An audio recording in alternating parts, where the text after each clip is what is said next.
Olá pessoal, boa tarde, tudo bom? Hoje, quinta-feira, temos aulas de História e Geografia mais uma vez. Então, peguem aí o livro de vocês de Geografia e abram ele na página 87. Ó, tô aqui com o meu livro, abri na página 87. As terras e seus novos moradores. Então, como nós já vimos, o Brasil é um país muito grande, né? E é difícil para uma pessoa só governar e comandar ele sem que ele esteja bem dividido, com algumas coisas bem estruturadas, com ordens, com leis, não é mesmo? Então, o que aconteceu? Acompanha aí o livro de vocês. Em 1534, Dom João III, rei de Portugal, dividiu as terras brasileiras em 15 lotes de grande extensão. Esses lotes foram chamados de capitanias hereditárias. E por que hereditária? Porque passava de pai para filho. Então, vamos supor que eu dividi essa terra, né, e o rei dividiu essa terra e eu ganhei um pedaço desse lote, um lote, que com uma capitania. A minha capitania seria passada para o meu filho. O meu filho iria passar para o meu neto para o meu bisneto, e por aí vai, porque ia passando de pai para filho. Por isso, capitanias hereditárias, pois o direito sobre eles era passado de pai para filho. As terras que formavam cada capitania foram distribuídas para homens de sua confiança. Eles não eram os donos dessas terras, mas poderiam usá-las e ganhar muito dinheiro com o aproveitamento que fizessem delas. Então, era minha terra? Não. Eu poderia vender essa terra? Não. Eu poderia usar ela da forma como eu quisesse. Para plantar, para construir casa, para criar boi, para fazer o que eu quisesse.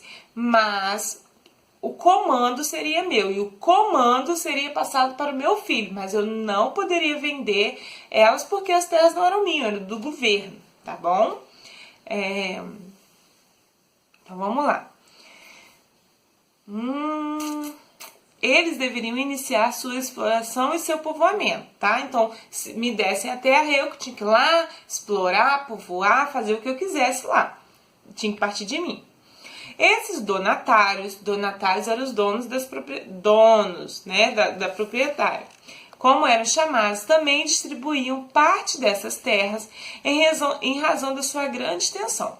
As pessoas que recebiam as chamadas sesmarias deveriam plantar, criar animais, enfim, ajudar os donatários a conseguir povoar e colonizar o Brasil.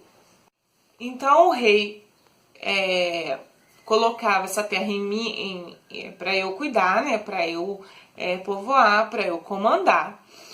Eu, sou chamada de donatário, eu delegava funções, então eu entregava, um pedaço tal vai ficar com o senhor João, o pedaço ao sul vai ficar com o senhor Francisco, o pedaço ao leste vai ficar com o senhor Carlos, tá? E eles vão responder pelos pequenos grupos dele, pelos pequenos pedaços de lote deles. Isso era melhor para que eu, que sou o donatário, tivesse acesso e soubesse tudo aquilo que estava acontecendo na minha capitania, entendeu? Mas eu tinha que prestar obediência ao governo, ao rei de Portugal, no caso, que é Dom João III. Tá bom?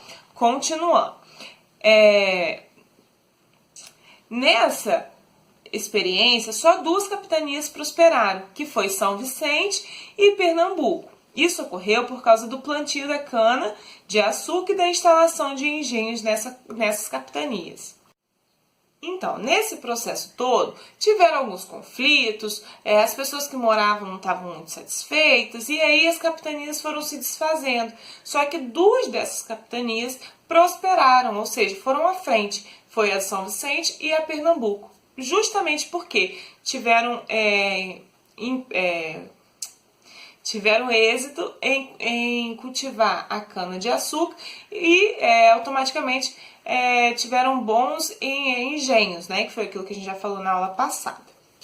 Observe o mapa do Brasil político do seu livro de geografia. Compare-o com o mapa das capitanias hereditárias e responda. As terras do estado onde você mora faziam parte de qual das capitanias? E aí eu quero deixar para vocês pensarem um pouco. Então, se vocês observarem o mapa, ó, tem o nome de todas as capitanias. E se a gente observar lá atrás o mapa, quer ver? Deixa eu pegar um mapa aqui do Brasil. Peraí. Ó, se a gente pegar esse mapa que é do livro de geografia e olhar esse mapa que é o de história, ó, a gente vai perceber que, ó, a gente tá bem aqui nessa pontinha, não é o estado do Rio de Janeiro? Então, e exatamente nessa pontinha aqui. Então, nós pertenceríamos à capitania de São Vicente. Então, a nossa capitania seria uma das que prosperaram, tá? O nosso estado estaria localizado, né? Porque naquela época ainda não tinha divisão de estado, né? Estaria localizado na capitania do São Vicente. Então, foi isso. Nessa página, a gente aprendeu que foram as capitanias hereditárias, né, que foram 15 porções de terras divididas para os donatários, para ajudar, facilitar a organização do país para o rei, não é? Vimos também o que são os donatários e vimos quais foram as duas capitanias que prosperaram. Agora, na página 88, o livro vai trazer as primeiras famílias do Brasil. Por quê? Claro, tia, mas as famílias que tinham aqui não eram a família dos índios? Sim, mas agora o livro vai falar da nova versão das famílias que se formaram após a chegada dos portugueses. Então, com a chegada dos portugueses, lembra que no início ficavam aqui os viajantes, aqueles que tomavam conta das terras e pegavam para o Brasil e levavam? Então, nesse início, essas pessoas portuguesas, esses homens portugueses vinham para cá e namoravam com as índias, né? Vamos dizer assim, mas não casavam. Depois, passou um tempo, aí aqui nessa parte amarela do livro vai contar até alguns fatos, entendeu? Ó, ele fala assim, ó, especialmente no início da nossa colonização, era comum nas famílias formadas no Brasil. Era comum, nas famílias formadas no Brasil, a união de portugueses com mulheres de diferentes origens. Alguns viviam com índios e casamentos quase não haviam, tá? Ainda não se havia casamento. Depois, lá bem depois começaram a se ter fala assim, ó, os homens que passaram a viver amancebados, ou seja, amigados com as índias, adotaram muitos dos costumes indígenas. Os filhos nascidos desse relacionamento eram chamados de curibocas na língua tupi e de mamelucos na língua dos brancos, tá? Até então, essas relações entre os homens e índias ou de mulheres de outros tipos de raça não eram casados em igrejas. Aí depois, com o tempo, os senhores de engenho, traficantes de escravos, comerciantes e autoridades portuguesas passaram a formar as tradicionais famílias de pais casados na igreja e filhos batizados. Os casamentos eram feitos entre pessoas de mesma origem, com o mesmo grau de riqueza e da mesma religião. Então, nessa época aqui, não existia mais um senhor de engenho casar com uma índia. Não existia mais um escravo casar com uma moça branca da família portuguesa, tá? Agora eles só poderiam casar se fossem da mesma ordem religiosa, se acreditassem, né, tivessem a mesma religião e se tivessem o mesmo poder aquisitivo, tá? Essas famílias eram grandes, porque além dos familiares direitos, ainda incluía os parentes pobres ou solteiros, os filhos não naturais e os agregados, isto é, pessoas ligadas por dependência financeira ou de trabalho. Havia também as famílias compostas de viúvas, seus filhos e irmãos solteiros. nessa época também, nesse período da história, as mulheres ficavam em casa, nós já falamos disso também há um tempo atrás.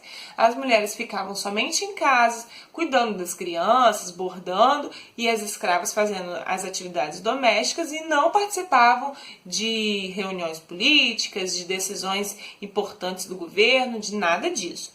As crianças, tanto os filhos de escravos, que eram consequentemente escravos, e as crianças que eram livres, né, os filhos dos brancos, dos portugueses, brincavam juntos, mas ainda não sabiam que elas teriam um destino, né, diferente quando crescessem. Isso que fala aqui no último capítulo aqui dessa página 89, tá bom? Então aí na 89 vocês vão fazer a atividade, vão virar na página 90, também vão fazer essa atividade, e depois na página 91, o número 2 também. Tá legal, pessoal? Então, a nossa aula de hoje foi legal. A gente descobriu, né, que o Brasil, antes de ser dividido da forma que é hoje, já teve uma outra divisão, que foi as capitanias hereditárias. Vimos também que a família, o modelo de família que nós temos hoje, ela mudou ao longo dos anos. Então, não foi sempre assim, não foi sempre as pessoas casavam na igreja, não eram sempre... poderiam casar com quem elas quisessem. Hoje em dia é assim, mas não foi sempre assim. Então, foi legal porque a gente pôde descobrir coisas novas, não é mesmo? A respeito da história do nosso país e também a respeito das famílias. Isso é bem legal. Bom, espero que vocês tenham gostado. E a gente se vê daqui a pouco com a nossa aula de geografia. Tchau!